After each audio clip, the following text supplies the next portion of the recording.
When family duty went too far, the shocking truth revealed. Before we begin the story, make sure to subscribe to our channel and never miss more incredible stories every day. I hadn't bought new shoes in 4 years, but the watch slipping out from my mother's sleeve cost more than my car. I was standing in her modestly decorated kitchen, my bones aching from a grueling 14-hour double shift. The smell of cheap coffee and stale diner grease clung to my uniform, a sharp contrast to the faint scent of expensive lavender perfume hovering around her. I had just handed over my entire monthly paycheck, a thick envelope of cash and a cashier's check representing hundreds of hours of my sweat, sleep deprivation, and lost youth. Beatrice, my mother, took it with trembling hands.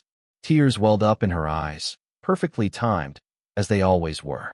"Oh, Marcus," she whispered, pulling me into a desperate hug. "You're the man of the house now.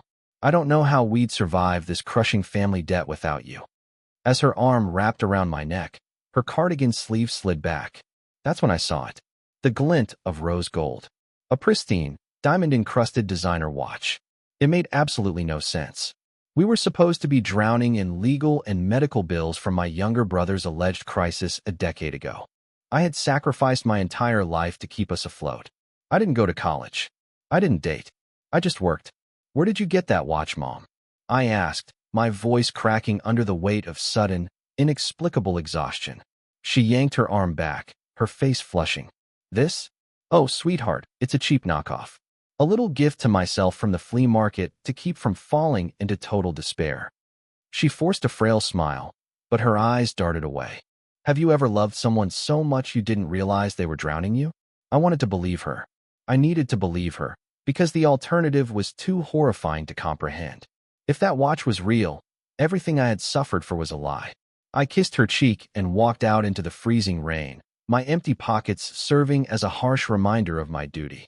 But as I trudged back to my damp, cramped basement apartment, the image of that rose gold bezel burned itself into my mind. I couldn't shake the terrible feeling that the numbers didn't add up. I had no idea the weeping woman was my greatest enemy. 10 years ago, my life was supposed to begin. I was 19, holding an acceptance letter to a state university, dreaming of a career in engineering. Then, the sky fell. My mother called me in hysterics, screaming that my younger brother, Leo, had been involved in a catastrophic incident. To this day, the details were kept intentionally murky. Something about a massive medical emergency, coupled with a terrifying legal liability that threatened to take everything we owned. "They'll put us on the street, Marcus," Beatrice had sobbed, clutching her chest. "Leo will end up in a facility. We have no one else." The burden of being the man of the house was slammed onto my shoulders like an anvil. I tore up my college acceptance letter that very night. I took a job at a warehouse during the day and scrubbed floors at a commercial bakery by night. My 20s became a blur of aching muscles, alarm clocks, and relentless, suffocating pressure. I worked 80 hours a week, every single week, for a decade. While my peers were partying, studying, and falling in love, I was calculating how many overtime shifts it would take to cover Leo's next specialized treatment, or the lawyer's retainer fees. My body felt like it was breaking down. My hands were permanently calloused, my back screamed in constant pain, and a deep, chronic exhaustion settled into my very marrow. I existed solely as a human ATM for my family's survival. Beatrice's emotional manipulation was a masterclass in weaponized guilt. If I ever complained about being tired, she would remind me of Leo's fragile state. "He's so sick, Marcus. He looks up to you so much. If you give up, we all die." So, I kept my head down and kept handing over the money. I never questioned the lack of official paperwork. I trusted my mother implicitly. I believed I was a hero, a shield protecting my vulnerable family from a cruel world. The pain was just the price of duty. But the foundation of my reality was about to shatter completely. My entire universe was built on a foundation of calculated lies. The slip-up happened on a miserable Tuesday afternoon. I was exhausted, nursing a cup of instant coffee in my miserable, leaky basement apartment, trying to find the energy for my night shift. I walked out to the rusted mailbox, expecting nothing but junk mail and past-due utility bills. Among the flyers was a thick, official-looking envelope that the mail carrier had crammed in by mistake. It was addressed to my apartment number, but the name on the front wasn't mine. It read, Leo Holdings LLC. My heart skipped a beat. Leo? My chronically ill, supposedly helpless younger brother who couldn't even work a part-time job? I stared at the envelope, my thumb hovering over the seal. It was a federal tax document. Rationalizing that it might be related to his medical debt, I tore it open. What I saw made my blood run instantly cold. It wasn't a medical bill. It was a vehicle registration and tax document for a brand new, top-of-the-line Range Rover autobiography. The purchase price listed was over $140,000. It was registered to this shell company, but the primary operator was listed as Leo. I read the document 4 times, my vision blurring. This had to be a mistake. Identity theft. A clerical error at the DMV. There was absolutely no way my sickly 25-year-old brother, whose treatments I had just worked an 80-hour week to pay for, owned a luxury SUV. I tried to convince myself it was a scam. I paced my tiny, damp room, my mind racing through 100 different justifications. But a cold, dark seed of doubt had firmly planted itself in my chest. I thought back to the rose gold watch slipping out from Beatrice's sleeve. I thought about the times I called the house, and Leo was mysteriously resting at the clinic for days on end. I looked at my own worn-out boots, patched with duct tape, and then at the 6-figure number printed neatly on the crisp white paper in my trembling hands. The address on the luxury car registration matched my own block. I couldn't sleep. The next morning, I drove to Beatrice's house, clutching the tax document in my jacket pocket. The house was supposed to be modest, but looking at it now, I noticed the fresh landscaping and the brand-new roof I supposedly hadn't paid for. I found my mother in the kitchen, casually sipping herbal tea. I pulled the envelope from my pocket and laid it gently on the table. Mom, this came to my address by mistake. It has Leo's name on it. It's for a luxury car. Beatrice froze. The color drained from her face for a fraction of a second before the theatrical mask slammed firmly into place. Her lower lip began to tremble. Marcus, what is this? Why are you opening your brother's mail? Her voice rose in pitch, defensive and sharp. Mom, it's a $140,000 car. Where did this come from? I just gave you my entire paycheck for his clinic bills. Suddenly, the tears erupted. It was a spectacular performance. She clutched her chest, gasping for air. How can you do this to us? After everything we've been through. It's a mix-up identity theft. Someone is using his name, and instead of protecting him, you come in here accusing us? She collapsed into a dining chair, sobbing loudly into her hands. You're so selfish, Marcus. You resent us. You want to abandon your sick brother just so you can have a little more money for yourself.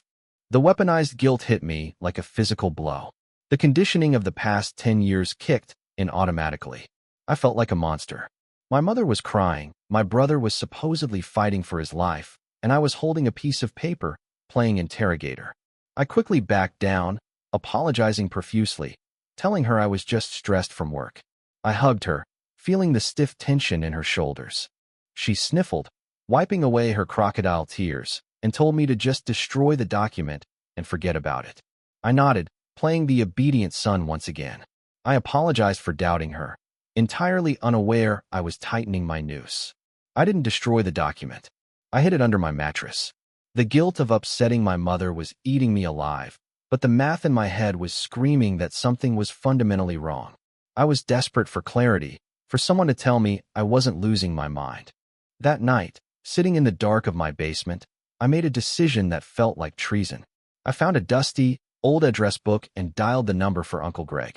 Greg was my father's brother. He had been estranged from the family for exactly 10 years.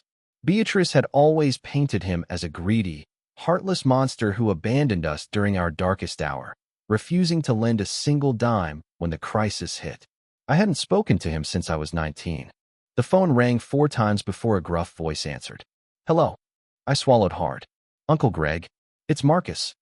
There was a long, heavy silence on the other end of the line. I expected him to hang up. I expected anger. Instead, I heard a heavy sigh that sounded like it carried a decade of sorrow. Marcus, son, I've been waiting 10 years for you to make this call. His tone wasn't defensive or cruel. It was deeply sympathetic. I told him everything. I told him about the crushing double shifts, the exhaustion, the endless stream of money, the watch, and finally, the tax document for the Range Rover. I asked him, begging him, to tell me the truth about the medical and legal crisis that destroyed our lives. Marcus, Greg said softly, his voice thick with emotion. I am so damn sorry. There was never a crisis. There was never a lawsuit. Leo was never sick. The words hit me like a freight train. My breath caught in my throat. I felt the physical sensation of the room spinning around me. 10 years. 10 years of my life, my youth, my dreams, surrendered to a ghost. I gripped the phone, struggling to breathe as the horrific reality of my existence began to take shape. He didn't sound like a monster. He sounded like my only savior. What do you mean he was never sick? I choked out, my knuckles turning white as I gripped the phone. Uncle Greg let out a bitter laugh. Beatrice is a parasite, Marcus. 10 years ago, she and your father got into massive credit card debt because she refused to stop living beyond her means. When your dad passed, she panicked. She asked me for 50 grand. I told her no. I told her to get a job. Greg paused, letting the weight of his words sink in. So, she turned to you. You were young, fiercely loyal, and gullible. She invented the legal crisis. She invented Leo's mystery illness. She weaponized your love for your family to turn you into her personal workhorse. The nausea washed over me in violent waves. But the clinic, I whispered, desperate to cling to some shred of my known reality. Leo goes to the clinic every week. Marcus, Greg replied firmly. Listen to me. Stop giving her cash. Do not say a word to her. You need to follow the money. Find out where your blood, sweat, and tears have actually been going. We stayed on the phone for another hour. He told me how Beatrice had systematically cut off anyone who questioned her narrative, isolating me completely so I would never hear the truth. When I finally hung up, I didn't cry. I was entirely past the point of tears. A profound, terrifying calmness washed over me. I looked around my pathetic, moldy basement. I thought about the thousands of hours I spent scrubbing bakery floors while my peers were graduating college. The betrayal was so deep, so absolute, that it rewired my brain in an instant. I wasn't just a victim. I was their primary funding source. My mother had stolen my 20s. I pulled the tax document out from under my mattress and smoothed out the creases. I finally stopped blindly trusting my blood and started tracking the cash. The next morning, I called in sick to both of my jobs. It was the first time I had taken a day off in 5 years. I parked my beat-up sedan 2 blocks away from Beatrice's house and waited. At exactly 10 a.m., my brother Leo walked out the front door. He didn't look sick. He didn't look fragile. He was dressed in a tailored suit, a sleek leather duffel bag slung over his shoulder, checking his phone with a confident smirk. He didn't get into a medical transport van. He ordered a premium black car service. I followed him, keeping a safe distance through the city traffic. He didn't head toward the medical district. Instead, the black car pulled up to a gleaming, ultra-luxury high-rise condominium complex in the wealthiest part of downtown. I parked illegally and rushed to the glass doors just in time to see him greet the concierge by name. "Morning, Mr. Vance," the concierge smiled. "Your trainer is waiting in the penthouse gym." Penthouse. Gym. My vision tunneled. I stood there on the pristine marble floor in my thrift store boots, feeling completely out of body. I walked to the directory and scanned the names. There it was, Leo Holdings LLC, Penthouse 4. I spent the next 4 hours sitting in my car across the street, watching the building. At 2 p.m., Leo emerged, changed into expensive designer athleisure wear, laughing uproariously with a woman dripping in jewelry. They walked to an exclusive sushi restaurant down the block, a place where a single lunch cost more than my weekly grocery budget. I watched my dying brother order bottles of imported sake. I remembered the nights I skipped dinner so I could afford to send Beatrice an extra $50 for his medications. I watched him casually drop a platinum credit card onto the bill tray. My dying brother was laughing, glowing with health, and stepping into a private elevator. I couldn't do this alone. I needed undeniable, concrete proof. I went to the bank and withdrew $3,000 from a secret, emergency savings account I had slowly built by hiding small amounts of cash over the years. I used it to hire an online private investigator named Collins. I gave him the tax document, the LLC name, Beatrice's details, and my own bank records showing the relentless transfers. "I need to know everything," I told him over a secure encrypted call. "I need to know where every single dime went." A week later, Collins sent me a massive, encrypted file. I opened it on my cracked laptop in my miserable basement. The truth was far uglier than I could have ever imagined. The original credit card debt Beatrice had panicked over was cleared 8 years ago. Since then, my money had been used as seed capital. Beatrice didn't just own the house I thought she was struggling to pay for. She owned 3 rental properties in an upscale suburb, all generating passive income. Leo was the CEO of a tech startup, funded entirely by a generous family angel investor, me. They had been secretly living a life of extreme luxury. The LLC purchased the Range Rover, financed trips to Europe, and paid for Leo's penthouse. The file contained hundreds of pages of bank statements, property deeds, and LLC registrations. Exactly $420,000 of my money had been transferred into their accounts over the decade. I stared at the exact dollar amount stolen from me. I traced the dates of the purchases. In 2021, when I was working with a fractured rib because I couldn't afford to take time off, Beatrice was in Tuscany. When I was eating instant ramen for Christmas, Leo was buying a Rolex. The crushing family debt was gone, replaced by a multi-million-dollar real estate portfolio. The psychological devastation of that realization is impossible to put into words. I sat on the edge of my broken bed, staring at the glowing screen of my laptop until the sun came up. My 20s were entirely gone. The girl I wanted to marry when I was 21 had left me because I was too obsessed with my family. The college degree I dreamed of was dust. My physical health was severely compromised from years of manual labor and sleep deprivation. I had given them my blood, my sweat, and my future, and they had used it to buy sports cars and European vacations. Grief washed over me first, a deep, agonizing mourning for the life I could have had. I wept for the naive 19-year-old boy who tore up his college acceptance letter to save his mother. But the grief didn't last long. By morning, the sorrow had completely burned away, leaving behind a cold, pure, and terrifying rage. I didn't want an apology. I didn't want my money back, though I knew I'd fight for it later. I wanted to destroy their false reality. I wanted to look Beatrice in the eye when the mask was finally ripped off. I realized that if I confronted her now, she would gaslight me. She would hide the money, transfer the assets, and play the victim to the rest of our extended family. She was a master manipulator, and I needed to outplay her. I couldn't just walk in and yell. I needed a trap so perfectly constructed that she couldn't squirm her way out of it. I wiped my face, closed the laptop, and put on my stained uniform. I had to go to work. I had to keep playing the part of the broken, exhausted, dutiful son. I wasn't just going to walk away. I was going to burn their empire down. For the next 3 weeks, I lived a double life. By day, I was Marcus, the tired, submissive workhorse. I went to the warehouse. I scrubbed the bakery floors. I answered Beatrice's calls with the same weary, dutiful tone I always used. When she complained about Leo's failing treatments and hinted that they needed extra money for a specialist, I agreed immediately, promising to pick up extra shifts. "You're an angel, Marcus," she cooed through the phone. "I don't know what we would do without you." The hypocrisy made bile rise in my throat, but I forced myself to swallow it. By night, I was a man on a mission. I bought a thick, heavy black binder. I spent hours printing out the documents P.I. Collins had uncovered. I organized everything chronologically. Section 1. The true state of Beatrice's finances, including the 3 rental properties and their rental yields. Section 2.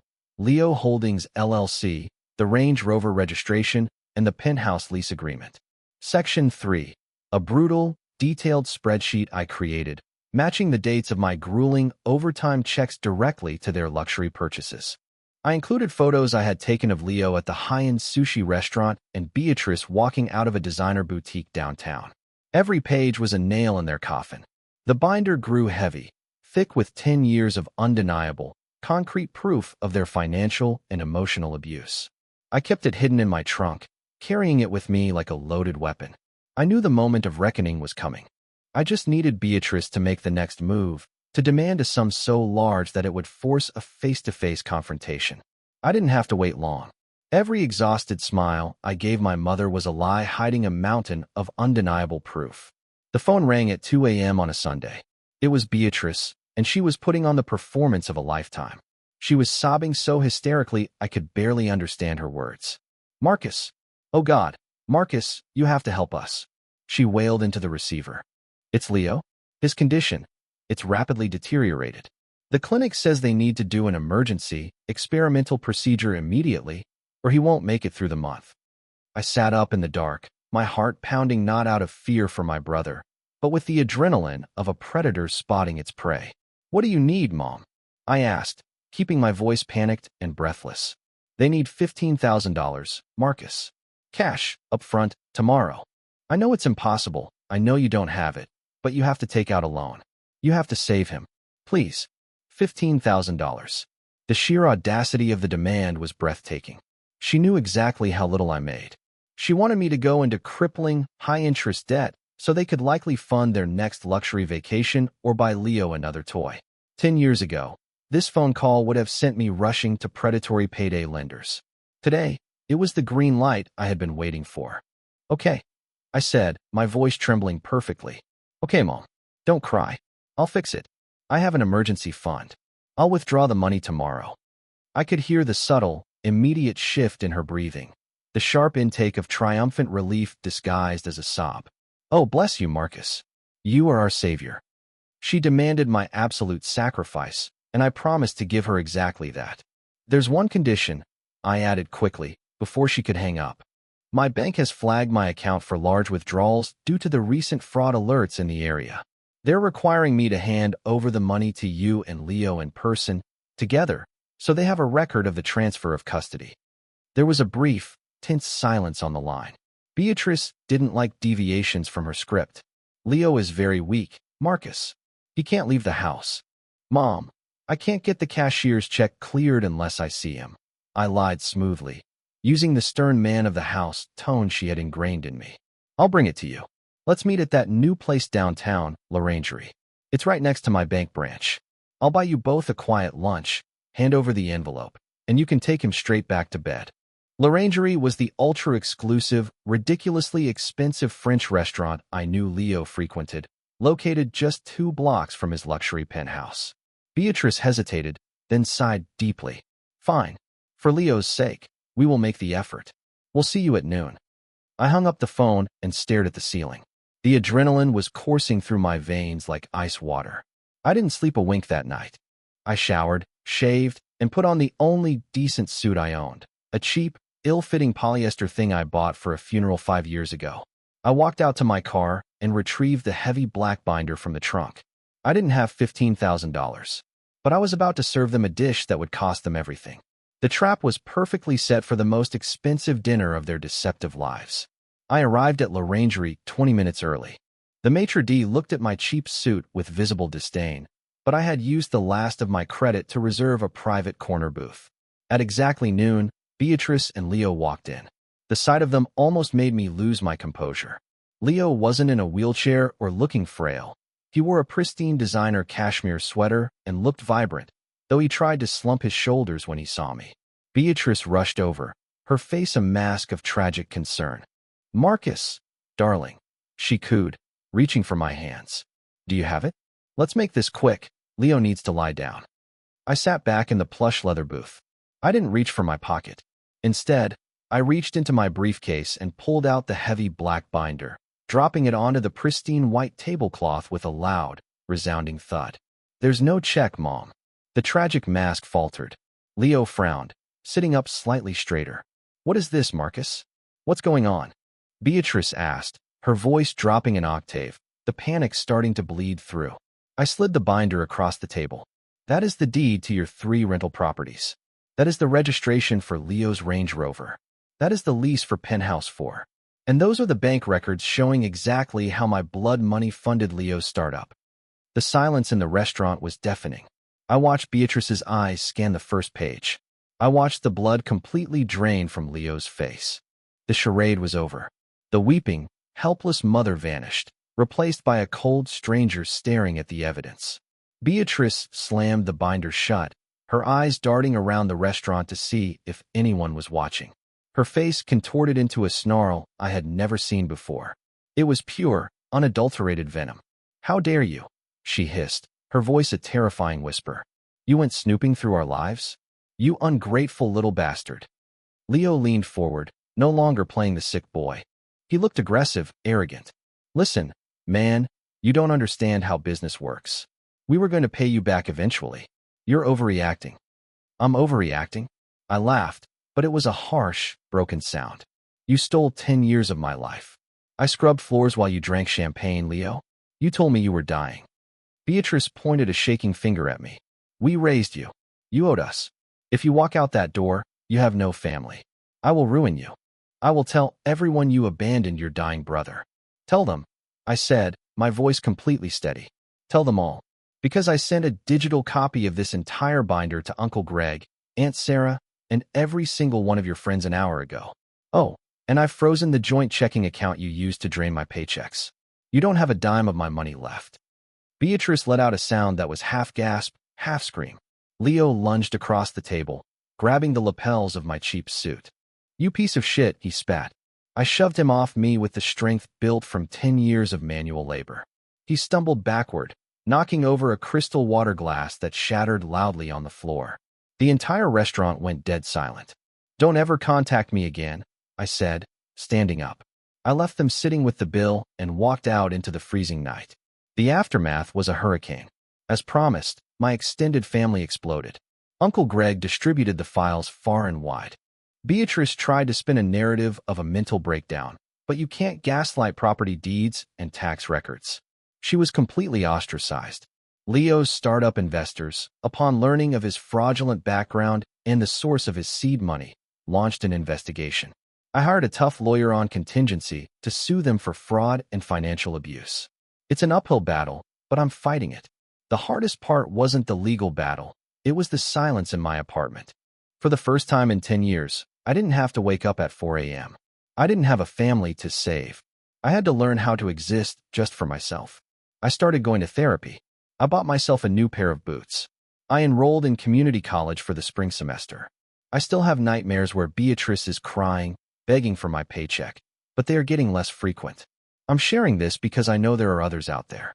People trapped in the dark, suffocating cage of weaponized guilt. People who are told that because someone is blood, they have a right to your sanity, your youth, and your wallet.